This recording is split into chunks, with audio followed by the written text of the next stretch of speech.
You are listening to the Intrepid radio program with Scotty Roberts. Intelligent Talk.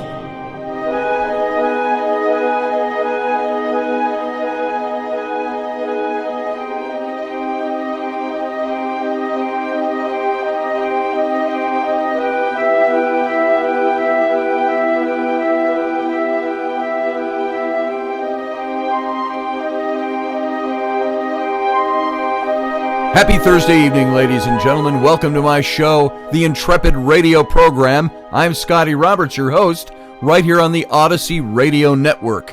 You can go listen to the audio file on this over at odysy1.com, odyssey1.com. And you can listen to you can watch and view the video simulcast over on my YouTube channel. And that is youtube.com/Mr. Scotty Roberts. And that's for all you new listeners, because that's how I open up every show. So everybody who's listening, we are now, I believe this is show number 70 since I started with Odyssey Radio. And if I'm wrong on that, I'm only off by a number or so. We'll do a big celebration when we hit 100. But I think we're on the 70th show tonight since I joined Odyssey. So you should all by now know where to go, what to look for, unless you're new to the program tonight. If you're new, there's all the information, and come on over and join the YouTube channel. Subscribe and like the video, and I think you'll have a good time over there chatting in the live chat room with the other Intrepheads that are there. They're there every night, and I thank you, and I love you all. I appreciate the fact that you're here. And thanks for listening, everyone. We've been talking about, for anybody who's new to the show tonight, or just as a quick recap, we've been talking about blending beliefs, blending belief systems. And I've been focusing intently on Christianity and paganism, or you might know it as Wiccanism, which is a form of paganism. And I am not a Wiccan. I am not really a pagan, not a practicing one, but I'm one that sees some of the elements that are involved in paganism, and I like looking at them, and I like studying them, I like researching them. At one time, I called myself a Christo-pagan, where I was blending my Christianity in with my beliefs in paganism, but I wasn't sure if that's what I was, and that's where I wanted to be, so I backed off from labeling myself that. And so, beliefs, we ended the show yesterday where we were talking about, do you really believe what you say you really believe? And I'm asking that of Christians, I'm asking that of pagans, I'm asking that of anybody who's out there. And by Christianity, I'm not just talking about the RCC, the big Roman Catholic Church. I'm talking about all different kinds of denominations of Christianity, which vary in some of their belief systems. And other than the basic tenets, of course. But where I started thinking about these things was when I saw so many years ago, so many things from ancient paganism that were carried over into the traditions of the church. Now, maybe that's where there are some, like Baptists and some of those, that consider themselves purists in Christianity, because they've done away with all the liturgy and all the symbolism and all of those things. Like, for instance, the veneration of Mary, the mother of Jesus. Is this just a reincarnation, or I guess reincarnation's a good word, but a newer incarnation of the goddess? And it truly is. It's a blended part of spirituality. And so I'm asking, do we know, are we so cocksure about what we believe that we can believe that and say, I have absolutely no doubts about that? And do I really believe those things? And can I blend other forms of spirituality in? Is in Christianity, the big cornerstone, the death, burial, and resurrection of Jesus, Jesus being the Son of God, Jesus being divine, is that incompatible with certain elements of paganism? And we did study a while back, of course, the series I did on looking at ancient godmen that predated Jesus. And so all of these things, this is what we're doing here with this program tonight. And we're going to look a little more closely at just what is paganism. Then we're going to go into looking at what is Christianity. I'm very sure I will not get through all this information on even paganism tonight. So I hope you're enjoying this. I need your feedback. If you like where we're going with this, if you need us to take a break from this and go on to some other topics like some of the other stuff I like to talk about, Star Trek, you can see my Enterprise back there over my head. I like talking about all different kinds of things. I've got all different kinds of topics, but I tend to get fixated on a topic. And I don't want you to feel like I'm being preachy. I'm not preaching to anybody. I'm not telling you to do anything. I'm pointing out information and things and research as I see them. And you can do with that stuff what you want. Now, like yesterday, I told you, here's the only time I really got preachy. I said, at least by my estimation, I said, do you know what you believe? And if you say you believe something, do you live by what you say you believe? If you say you believe Jesus Christ is God, or that God is the sovereign of all affairs of men, God in a biblical sense, do you live your life that reflects that? Or do you just believe it on Christmas and on Easter? You know, and when it's convenient for us. I know in the Roman Catholic Church you have confessional. Do you believe it during confession, but you don't really believe it other times?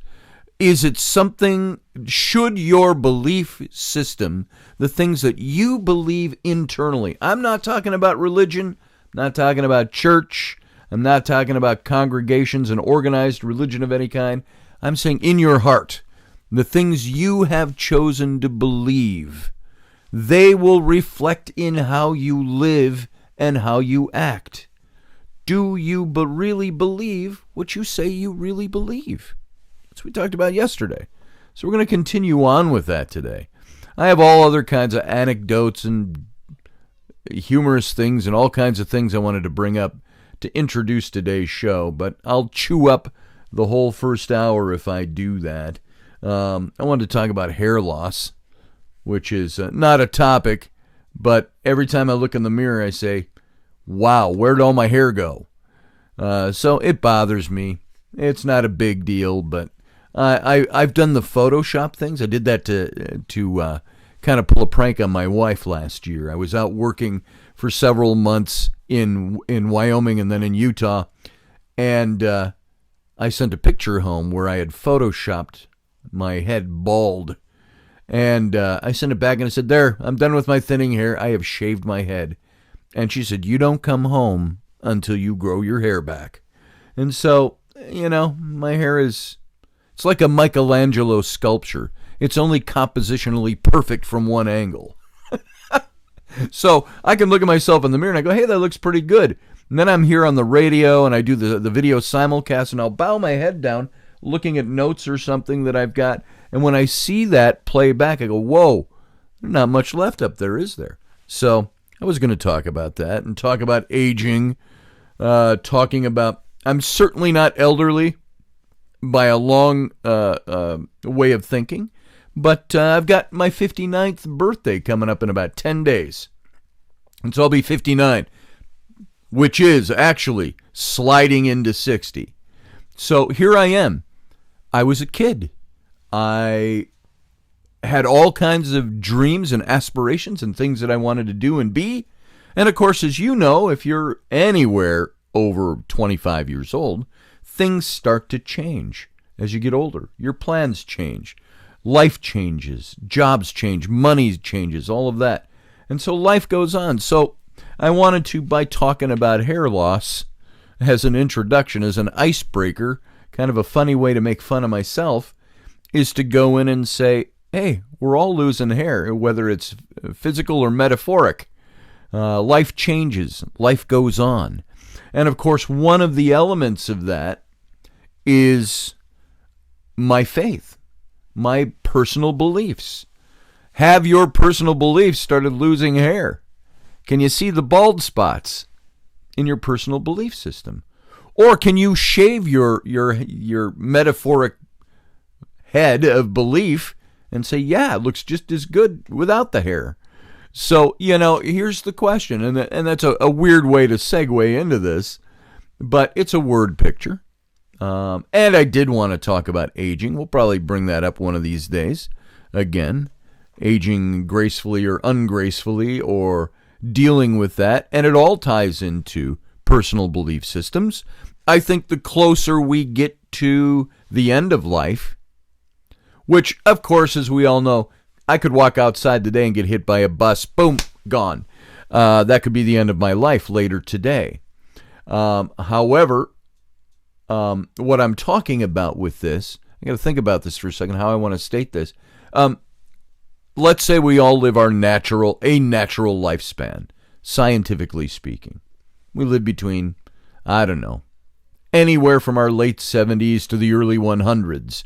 In that 30-year span, 25-year span, we're all going to, if we survive to that point, we're all going to die somewhere in there. And so we got to ask these questions, and we start thinking about belief systems. What do you believe? I could be an ardent atheist and say, I really don't believe that there's a God. And I don't believe there's an afterlife and all that. What do you really think? When you live your whole life that way and you come to death, what do you really think? Are you somebody who has a belief system then that says, there's nothing, this is it, I'm flickering out, goodbye, see you never again? Or have we psychologically bolster ourselves and other people around us by saying, there's an afterlife, and we're all going to join happily over there? Be it heaven, be it Valhalla, be it somewhere else like that. So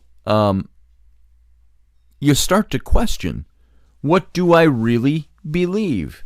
Now, I hate to say that it's the inevitability of death coming on us all that makes us want to think about, where do we go after this?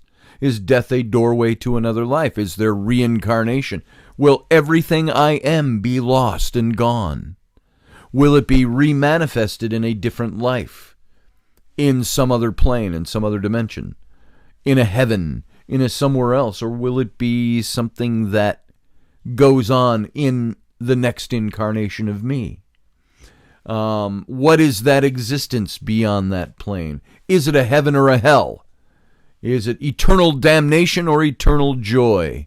Is it something completely different that we don't even know? The only reason I bring all of that up is to say, do you ever sit back and say, what is it I really believe? And if you really believe something, do you really live your life as if you believe that thing?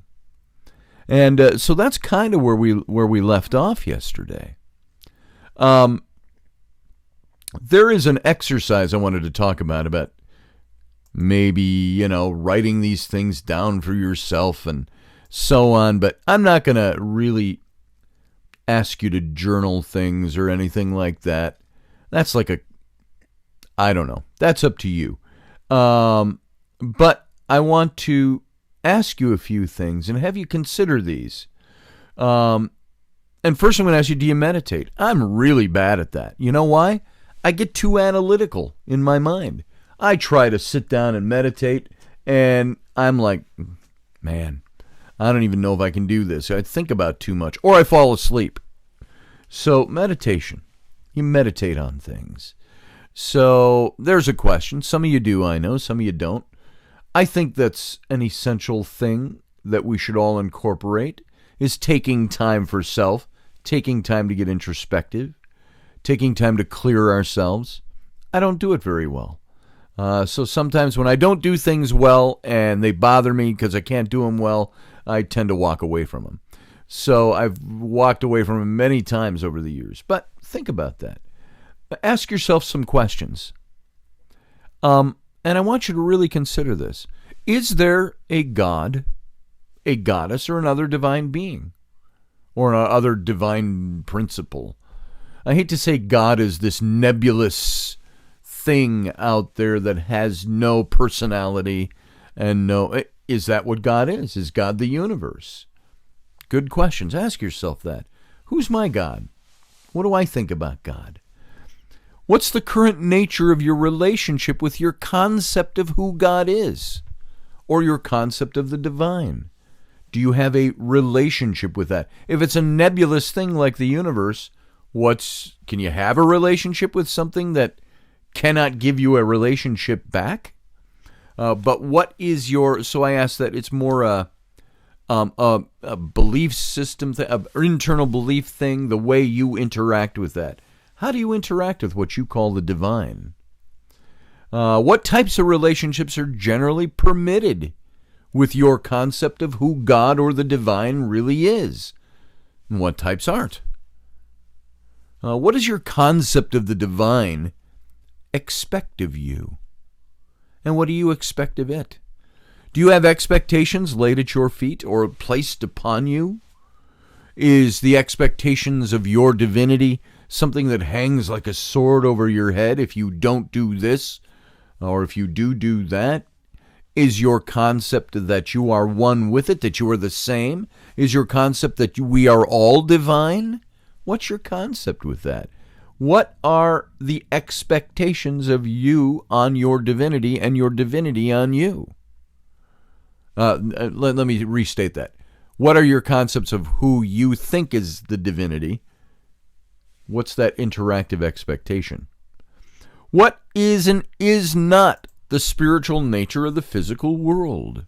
And what role does the physical world play in spirituality? What does it play in yours? I know there's a lot of people that are like, I don't like going outside because it's full of nature.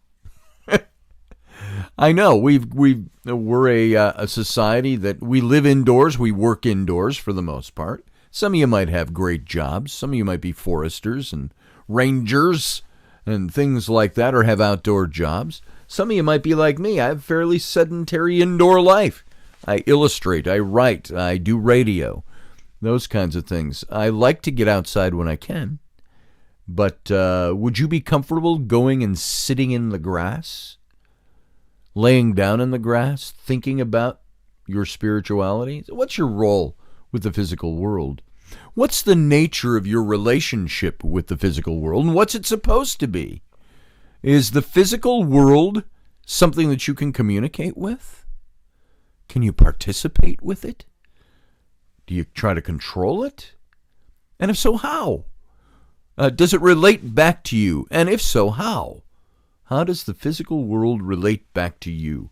You know, it's interesting. I was sitting last night in the early evening watching something and on YouTube on the big TV in the living room, and my kids were sitting with me, and then it clicked over to, for some reason, some button got hit. It clicked over to Dances with Wolves. An amazing movie. Still a wonderful, gorgeous movie. And my kids were watching the buffalo hunt and how they honored the buffalo when they killed it. And they said, well, you know, we started talking about killing animals. And I said, there's nothing wrong with hunting. I said, if you don't want to hunt, you don't have to hunt. If you are a person who doesn't believe you should kill another animal and eat it, then by all means don't. That used to be a way we had to survive. But have we evolved to a place where we don't need that to survive? Yeah, we do. But if you're a vegan or a vegetarian or whatever, and you don't want to kill animals, that's totally fine. I don't hunt. I don't have a problem with anybody who does hunt. I've hunted. I can't say I've ever killed anything while hunting. I was never very successful at it. But I suppose if I had to do it to feed my family, I'd be very good at it because I'd apply myself to it. And I'd do it more often, and I'd have learned the ways to do it right. So, all of that to ask the question, how does the world relate to you, and how do you relate to it? How do you feel about animals? How do you feel about, in a way, when you're killing an animal, you're controlling it, controlling nature around you. And there are elements of nature we can't control. We can only conceal ourselves from it or protect ourselves from it. And while coexisting with it. But I was going to say about Dances with Wolves, my kids saw them thanking the spirit of the, sorry I had to kill you, forgive me for killing you, but thank you for providing my family with meat for the winter and a cloak for my back, and so on. Things like that. Respect for it. Do supernatural powers exist in your world? Are there other realms of existence, do you think, out there? And if so, what's their purpose? What's their nature? What's their relationship to you? How do you interact with those? Do you interact with the spirit world? I know there's a lot of people here that have been into paranormal investigation, ghost hunting, to use a lighter term for it, interaction with spirits. I know, biblically speaking, in the Christian church, we weren't supposed to do that. You weren't supposed to do that. You weren't supposed to conjure, as it would say, calling up. And we were taught that ghosts didn't exist and spirits didn't exist. But what if they do? How do you deal with that? How do these other realms and powers, if any, affect or influence your spirituality? I just mentioned how it affected us in Christianity and what we were taught. Do you have a soul? Do you have a spirit? Do you have both? We used to call that dichotomy versus trichotomy. Are you a dichotomist or a trichotomist? Are you body and soul? Are you body and spirit? Are you body, soul, and spirit? It's a good question. What happens to you at death? Is there some form of afterlife in your belief system? And by system, I'm saying I should maybe not use that word or that phrase, because I'm talking about what's inside of you, not what's being offered you by something external. How does the existence or non-existence of a soul and an afterlife affect your spirituality and choices in your daily life? It's like I say, do you really believe what you say you really believe? If you believe you have a soul that goes somewhere or a spirit that goes somewhere, where does it go? How does that affect decisions you make? Does it? If it does, why? If it doesn't, why? And I'm asking you to ask yourself these questions. What beliefs are essential to your spirituality? And what beliefs should be essential to everyone's spirituality? I'm not talking about denominational religion. I'm talking about spirituality. What should be essential? What practices are essential to your spirituality? And what practices are required of you within your spirituality? And why do those requirements exist? Ask yourself that. And I'm getting you to dig a little bit. If you're part of Western Christian tradition, why do you have to do the things you do within that spirituality? Is it because your divinity mandates it and is in total control? Is that your belief system internally? Do you believe that that's true? What are your proofs and what are the things that tell you it is or isn't? And so what's the purpose of spirituality in your life? What do you want to accomplish for you? And how do you order your life around it? Those are big questions we really have to ask ourselves. And you can journal about that stuff. You can talk about that stuff. You can mull that stuff over. The only reason I say write it down, because like for me, I keep a lot of things in my head. So I have a million things going on in my mind all the time. Einstein said, I never bothered to remember the things I can look up. So, maybe you can keep it all in your head. Maybe you're a genius and you write everything down. So I always tell my wife that. I say, she said, did you remember to do the thing? And I said, yes, I do. And I said, I wrote it down. I said, because Einstein said I never bother to remember anything I can look up. And I said, because I don't remember it, just proves I'm a genius. So she doesn't always buy that. So identify your belief systems and your structures with which you interact regularly. Can you do that right now? If I were to sit you down and say, can you identify your belief system and the structures with how you interact with it?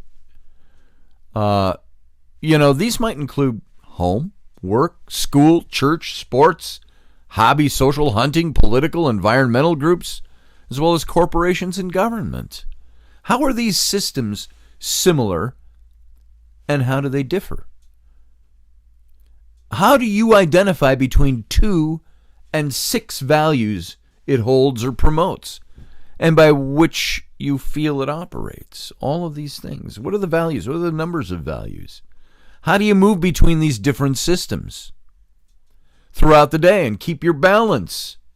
Can you go to work and say, I am a Christian, I am a pagan, I am a Hindu, and wear that on your sleeve? No, generally companies like to be a little more pragmatic than that, a little more, in government, have a secularized.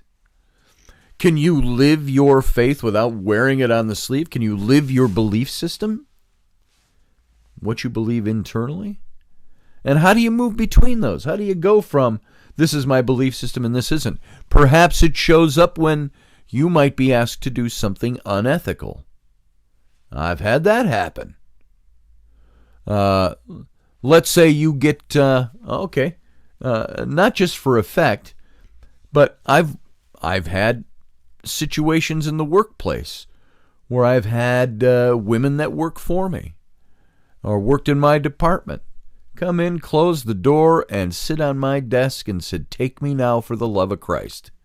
And what happens to your morals, your ethics, your belief system? What does your belief system say you can do?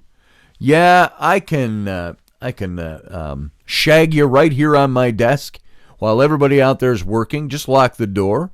Or is it one of, I don't do this in the workplace. Hey, can we go out on a date first? You want to buy me dinner first?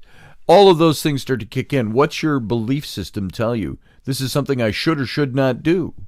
So we do have crossovers. When you go to work, how do you compartmentalize belief system from work? How do you incorporate belief system into office life or work life, wherever you work?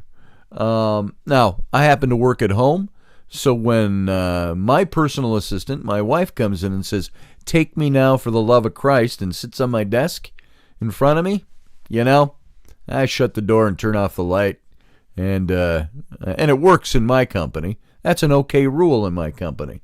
But maybe you work for a bigger company. That doesn't work.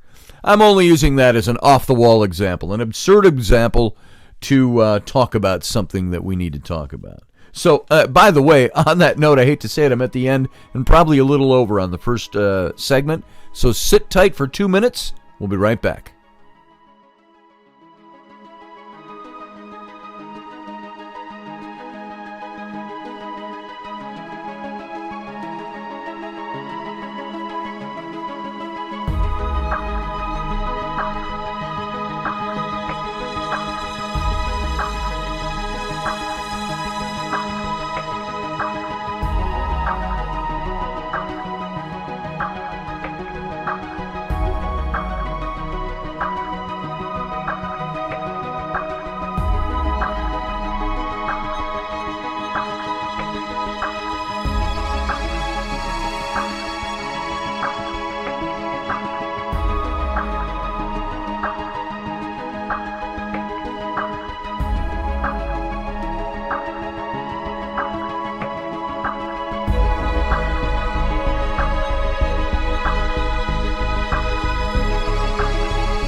Welcome back from that break, folks. Sorry to leave you on such a cliffhanger like we did, but you're listening to my show, the Scotty Roberts Intrepid radio program, right here on the Odyssey Radio Network, ODYSY1.com. or you're watching, or you can come and watch the simulcast over in video on my YouTube channel. And by the way, it isn't really video. Video's archaic. It's digital video. There you go. And you can join the rest of the Intrepids in the live chat room that coincides with this show over at youtube.com/Mr. Scotty Roberts. Now, I left us kind of cliffhanging on a silly example. Silly is probably not a word we use as much anymore. It's kind of a dumb example. It was a way to be frivolously illustrate the point. Does your spirituality, your belief cross over, and how do you deal with those things when they cross over? How do your values overlap? How do you deal with the conflicts? I talked about, sex in the office. Can you do that? Or is that a violation of one or many different things while you cross over between belief system and other facets of life? Do you cheat at sports? Would be another one. If I were to use these examples. Is it okay for you to cheat at sports? Is it okay for you to... Here's a good example. I ran into this, an old friend I saw. We don't really interact. We haven't in 20 plus years. But he's on my Facebook page. And he was talking about a salesman who came to his door. Now, there was a little infraction. These people were looking at his roof, and they went up without his permission. And he came out and he says, "What are you doing on my roof?" And he had a very negative interaction with them, as I would. If somebody's climbing on my roof, they might be the best company in the world, but if you go up there and you don't ask my permission, you're going to have some hell to pay from me. And I said, I did that same kind of work, and I'd always get people's permission. And I said, but one thing I found was that in either side of that, how do I maintain what I believe? Let's say somebody did that to you. How would you treat them?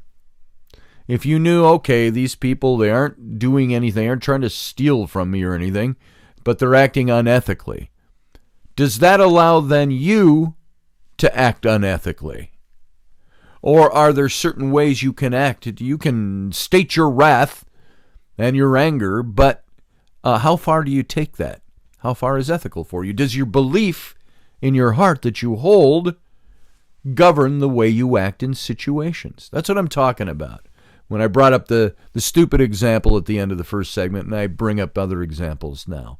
How do these things cross over for you? How do you move between these different systems throughout the day and keep your balance? Do you have to change any of your behaviors when you move from one to the other? How do you reconcile the differences? Do any of these differences make you angry or defensive? Are you conscious of these differences at the time that you're doing them, or do you navigate them automatically? How's your navigation system set internally? Is it set to be governed by your beliefs? Or your beliefs way over here, I compartmentalize. That's over here. What I believe about the divine and nature and God and the universe and the world doesn't have anything to do with the way I act at work or in sports or at the bar or whatever the hell it is I'm doing. So identify your philosophy about how you successfully interact with these various belief systems. How do you balance these competing values in your life? Does the way you believe about the divine affect the way you live your life? And this, of course, is in the wake of what we were talking about yesterday. Do you really believe what you say you really believe? And how does it govern you? How do you let yourself be governed?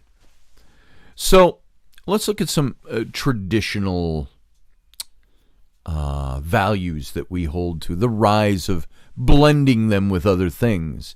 There's been this marked increase of interest in recent years concerning interspirituality and blended faith traditions. A few examples of this increased interest include interfaith dialogue, multi-faith organizations, cooperative projects, humanitarian efforts, as they used to call it in the Baptist church, social gospel. And they were very much against that. Why should I feed somebody if they're just going to hell? Let's get them to accept Jesus into their hearts first. Then I'll help you build your house and help feed you and so on. That's the way they saw it in the organizations I came from. It's seen in the popularity of books and movies that look in between the borders of accepted belief. Have you noticed a general increase in awareness of diversity of voices urging tolerance? I watched, which I thought was a very good series. It was very, it was almost moving.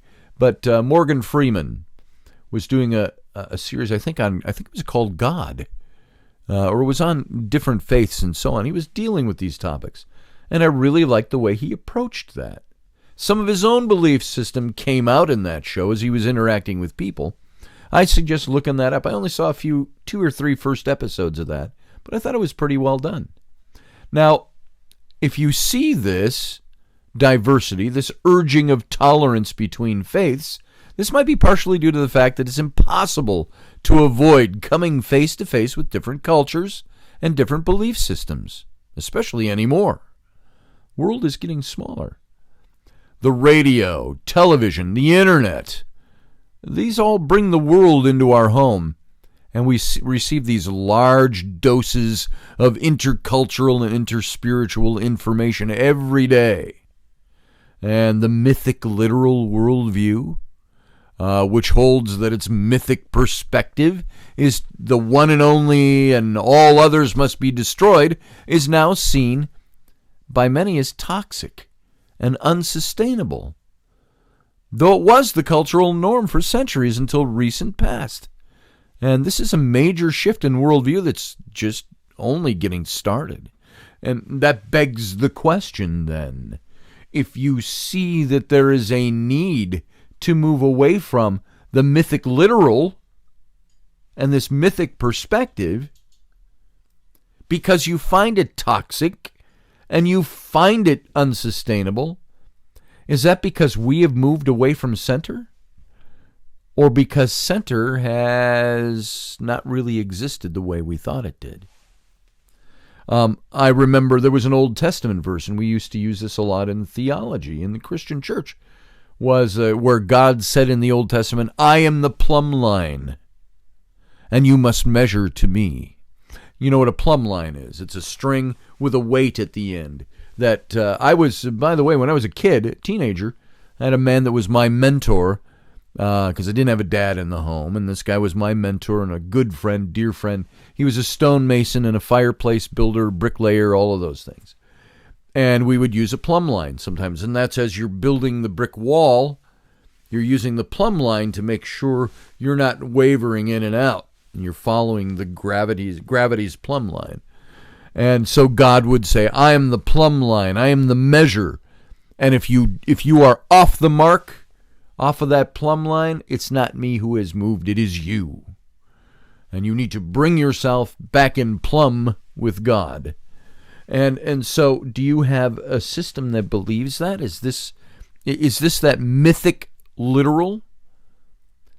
What if, you got to ask yourself this question, when we drift away from that stuff, like I have done, seeing it as being toxic way to live and believe, is that really what it's supposed to be? And we've just moved from the mark? Ask yourself this question, and I'm only asking you to do this because it's part of the research, it's part of the study, it's part of us internalizing, looking internally and seeing where you stand. I would say, does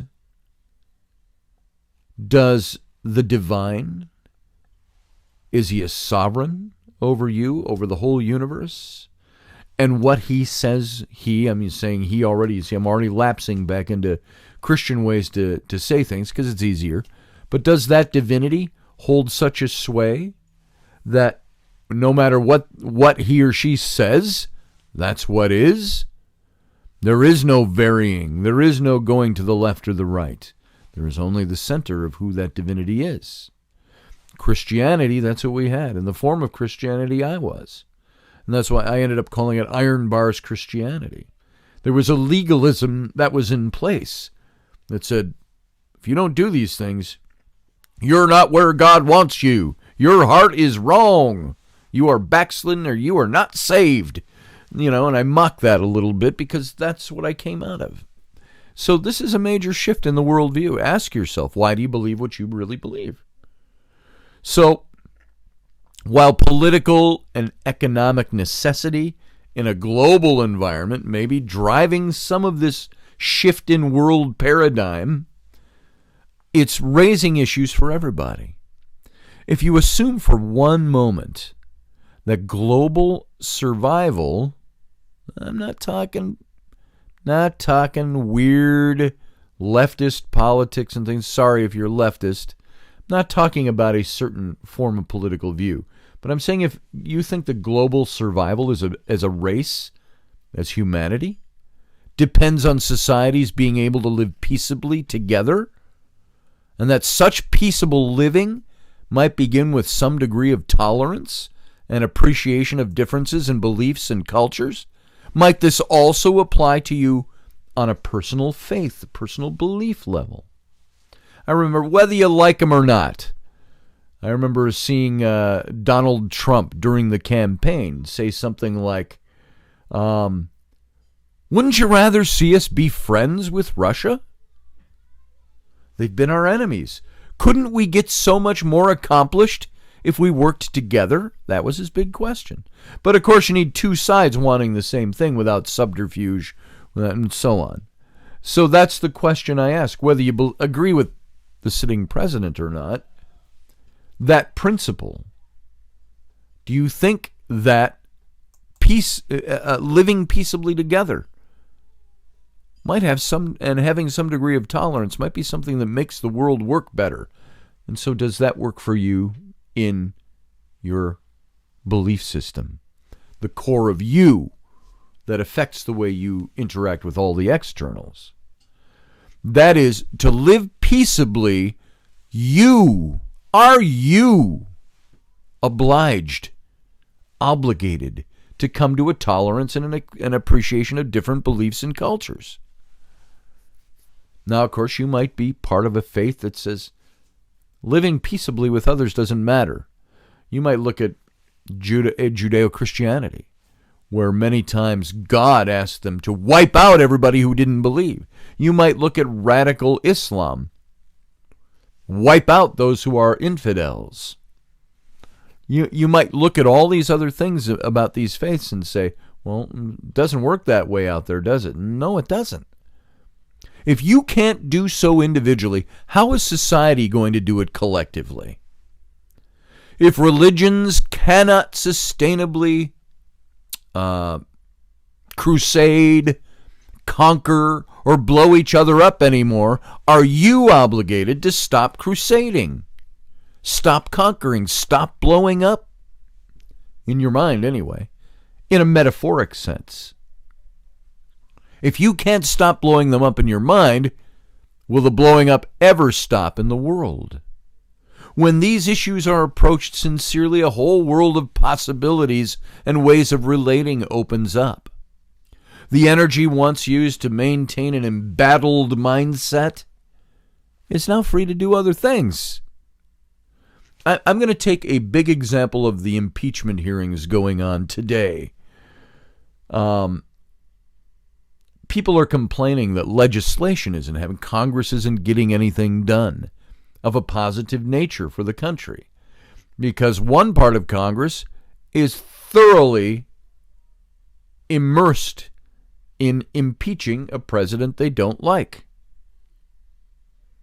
trying to find any way to make the charges stick so that they can rid themselves of their opponent.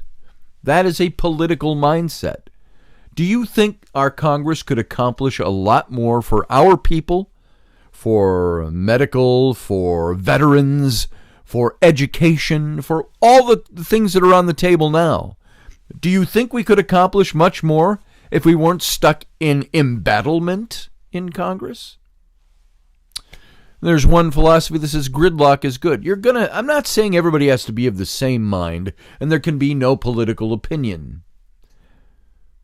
because there's going to be different ways to approach things, and people are going to argue about them. But what if you're of one mind spiritually, meaning internally? How is your spiritual life? Is that going to affect the way Congress works? Is it going to affect the way our government works? Is it going to affect the way we work together to make things happen? And I'm not talking kumbaya shit here, folks. I'm talking about just the way the world works. Would you rather enter your world every day in conflict with everyone around you, or would you rather find a way to say, we find common ground? Let's work on that. That all goes down to personal spirituality. So the energy that you once used to be embattled and fractious and fighting all the time is now free to do other things when you do that. And many people are no longer content to explore only one mythological point of view for their entire lives. And by mythological, I say, even in Christianity, I'd say Judeo-Christianity, all the stories, the biblical stuff, that's all biblical mythology. The mythology of the belief system, whether it's true or not. And so pagans use the word mythology to refer to the religious story that informs and guides the faith tradition. While some may use this word to mean fictional or superstitious or silly, pagans don't do that. If you're looking at paganism, they don't use the word to belittle or to ridicule, the word mythological. I've used that word in my books that I've written, and I've never used it to insult anyone.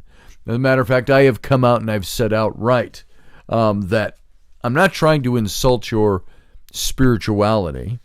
I said, but what I am trying to do is get you to think about things in terms that are easy to digest. Here, I'm just checking my time. I want to make sure I'm good. We're still good. We got about 9 minutes left. So, a religious mythology is a collection of beliefs, usually told as a history or a story that forms a structure around which a religion is built. In other words, a mythology is a religious belief structure. And many people aren't content today to stay within only one religious belief structure. They're curious to see what the world looks like from other structures and to learn from this exploration. Now, of course, I have to say, when you start noticing that you're within a strict, singular, mythological belief structure, is when I think you start to wake up. Or that term, I hate the term woke. Now it's being overused, and it's being used for what it doesn't really mean. But we used to just say awake. Are you being awake? I think you're coming awake when you say there's more to the world and the universe than this thing. There's more here. There's deeper. And I don't mean just more stuff to clutter. I mean deeper stuff. There's something deeper. There's something more below the surface.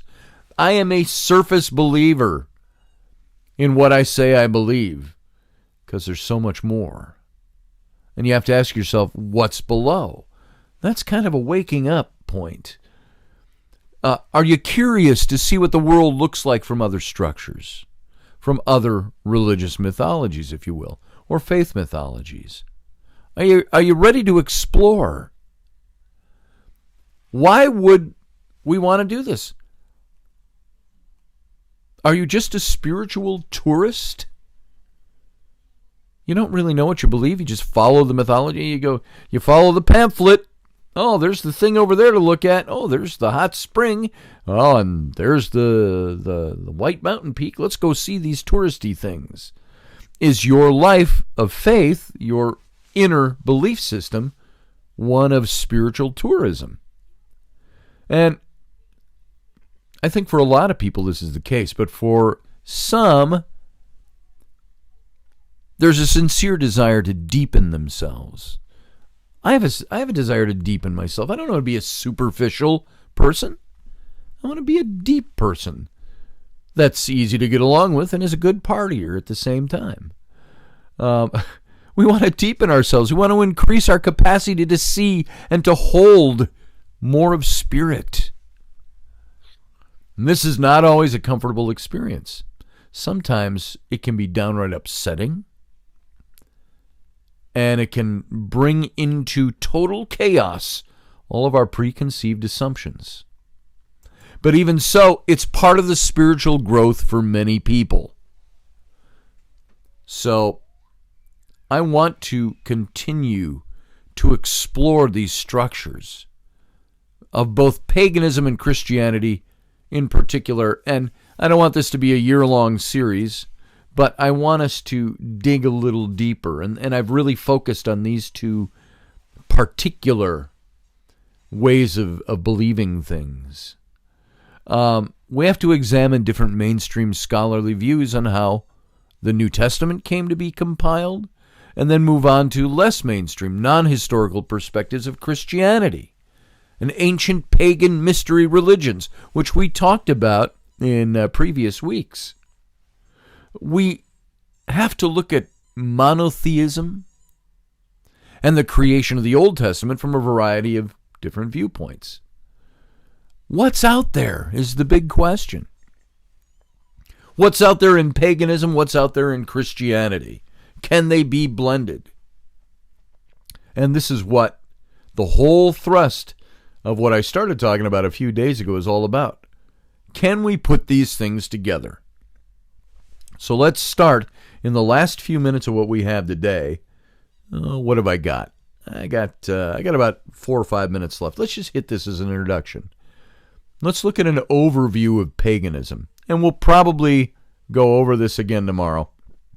But let's get it started. Some of this is already review, because we've already talked about some of these things in other contexts. The word pagan comes from the Latin word paganus, which means country dweller. Okay? It was used initially by the ancient Romans, and over time it acquired this negative connotation, much like our words redneck or hick have today in our culture. Are you a redneck? You might be a redneck if... So as Christianity spread first in the cities and the towns of the Roman Empire and beyond, the more isolated country people were the last to adapt to the new religion, sometimes by force. They clung to their old ways and practices. They continued to venerate the old gods, their old deities, their old belief systems, because the ancient pagans didn't readily change to the new form of worship. Pagan began to assume the meaning of someone who is godless, at least from within Christianity. That's how they became defined. So godless, without religion. And you can still find that being the way some people define godlessness. Paganism. Paganism is godlessness. Ask somebody. See what they say. You can find that in dictionaries even. And although the country people certainly did have their own gods and their own religion, once this meaning became associated with pagan, it was natural for Christian missionaries to attach the word to any indigenous people who followed their native traditions. It happened here in the Americas as we spread west and wiped out the Native American culture. They were what? Savages, pagans, heathen. So during the Crusades, Christianity applied the term to Muslims, and Muslims then used and still use the word infidel and pagan to refer to Christians and others in the West. And this is where you're seeing the two trains coming toward each other on a singular track at high speed. We hear the term used in a derogatory sense by preachers in Christianity who believe that pagan describes all the evils in the world. And so as an insult, pagan has a long history that seems to be very overt. And it's a word that attaches a negative value to being different, especially spiritually different, and declares these differences to be evil. Not just evil, evil. And it's a word whose intent is to divide and make people suspicious of each other. It distinguishes our group from that group over there, and it declares that other group to be bad. Such labeling operates like flashing a danger signal, a danger sign, warning everyone away, and it raises people's fears. No thinking's required. No listening is required. The label does your thinking for you and becomes a filter. Nothing can get through.